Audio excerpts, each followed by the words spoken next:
जम्मू कश्मीर में बाटे पहलगाम गाँव रे पहलगाम गाँव हो जहवा भइले अत्याचार नु हो ए भैया हो जहवा भइले अत्याचार नु हो।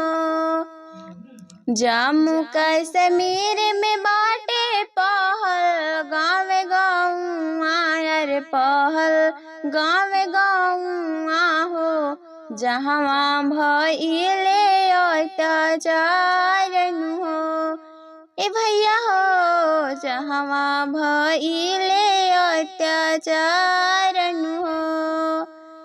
दोपहर के समय मैदान में बैठल रहे लोगवन अरे बैठल रहे वीरवन हो अइले पाकिस्तान के शैतान नु हो ए भैया हो अइले पाकिस्तान के शैतान नु हो।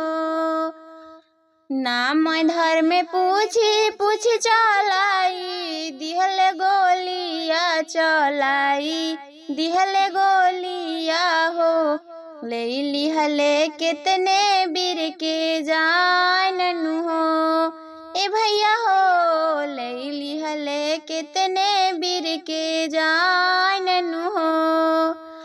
हिंदू धर्म पूछ चलाई दिहल गोलिया चलाई दिहल गोलिया हो ले लिहले कितने वीर के जान नु हो ए भैया हो ले लिहले कितने वीर के जान नु हो।